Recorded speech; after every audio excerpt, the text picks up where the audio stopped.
Incredible flavours, even better stories. One pour, 10 minutes, Aussie bourbon lovers sharing bourbon with Australia. I'm pouring this one. Have a listen to this pop. You ready? There's no pop. It's a screw cup. What are we having? Weller Special Reserve. What makes it special? I wonder that. I tell you what makes it a bit special is that of all the Wellers, it's the entry-level one. It's the green label. It's the one that is the, well, in Australia at least, most cost-effective, easiest to get Weller. And the people who love their Buffalo Trace, particularly in the US, are furious about how easy it is for us to get. Cheers. Cheers.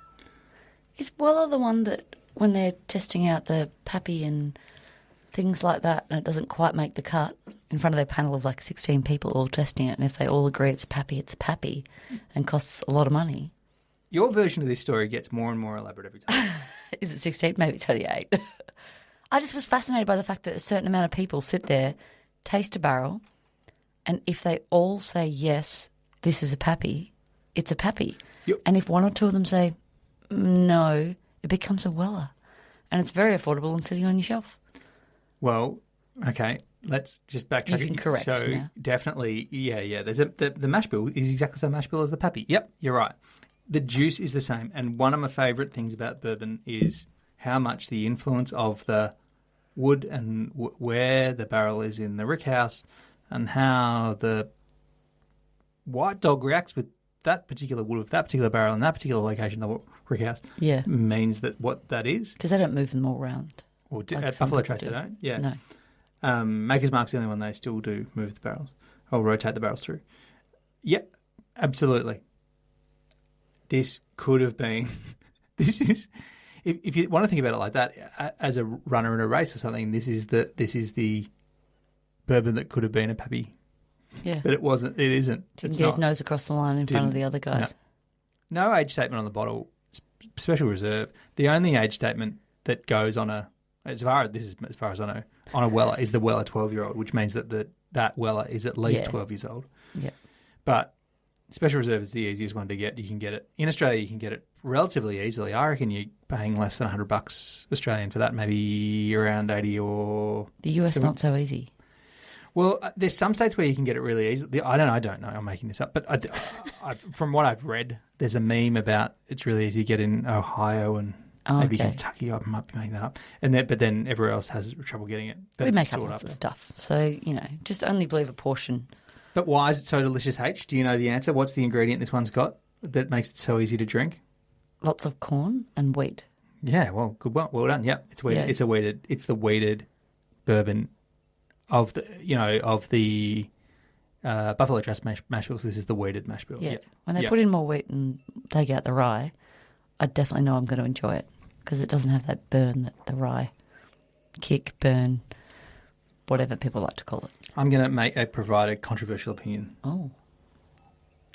On some wheated bourbons, on the nose, I get a wacky note that for me is a soap sud.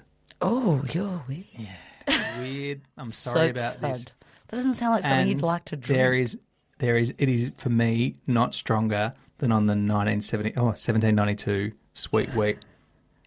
I don't know if anyone else has knows that and gone, oh my goodness, this smells like Grandma's soap. No. This one, it's really subtle, but I get those like a soapiness, and I don't know what it is. I don't know why I'm getting just your nose and this particular. Maybe it's I don't know. It's not really pronounced. I get that really when you open those little butterscotch lollies. Oh yeah, but like the butterscotch, but like the fresh plastic. It's like opened up and you fresh plastic.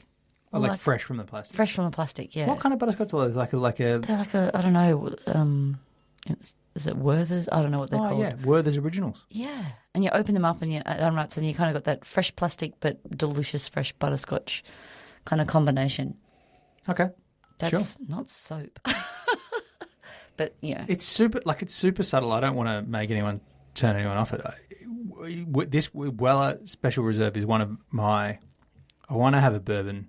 Yep. I don't want to have to think too much about how complex the notes are. I don't want to be, You want to sit down and enjoy something delightful. don't want to punch in the guts. Something easy drinking and soft and, but like But good. rich and enjoyable, like good.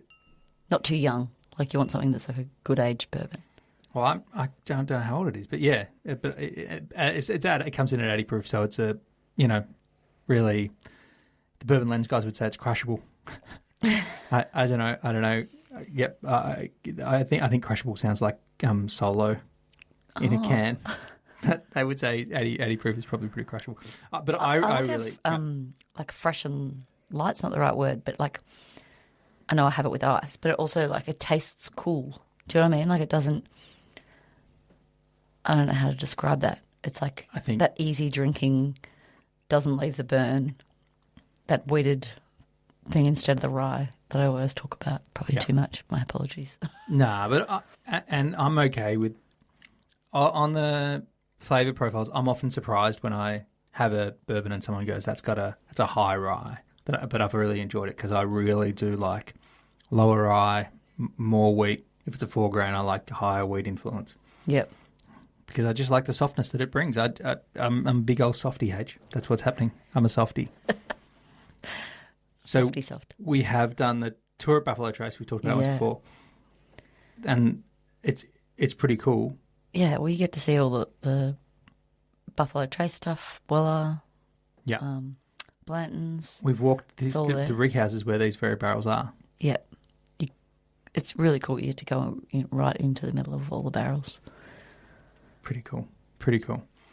And I never have got my hands on one of these T-shirts, but at some point in Australia there were a bunch of Weller T-shirts that became available through one or a few of the online guys. Why is there Weller T-shirts? I don't know, but every now and again at the whiskey shows you see someone wearing like a Weller T-shirt, and if you know, it's one of those things. It's like, as in they don't make them very much.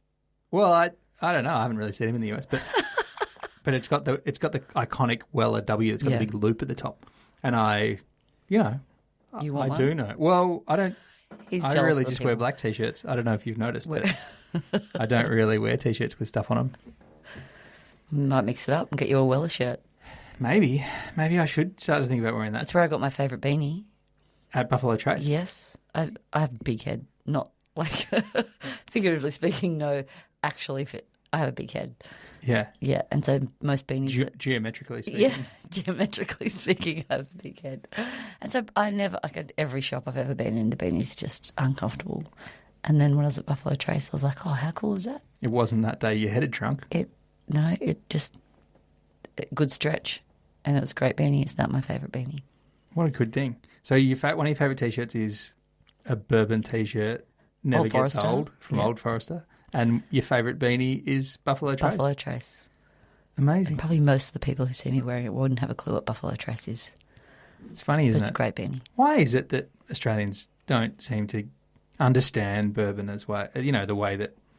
I just, up until recently, I think bourbon was just seen as an old white man's drink.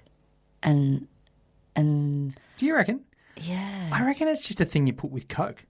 Yeah, like it wasn't, like it's not dirty's the wrong word, but it's just a really, like almost like a cheap mixer kind of bad bourbon, like cheap, and you definitely have it with Coke, whereas I grew up drinking Johnny Walker and Coke. Like, not... In a premix?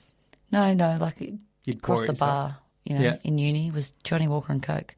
And I like all my friends considered me weird because I wasn't drinking sweet cocktails.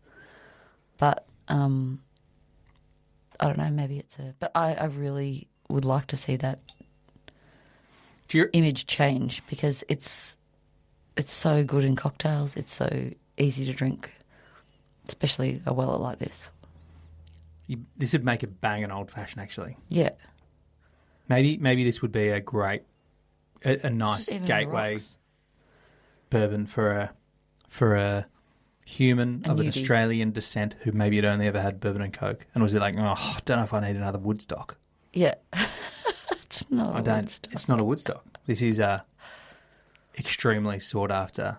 Yeah. It's a whiskey. Delightful Bourbon from beautiful... easy drinking and, mix it up with something you like or just drink it straight like you do or on ice like I do.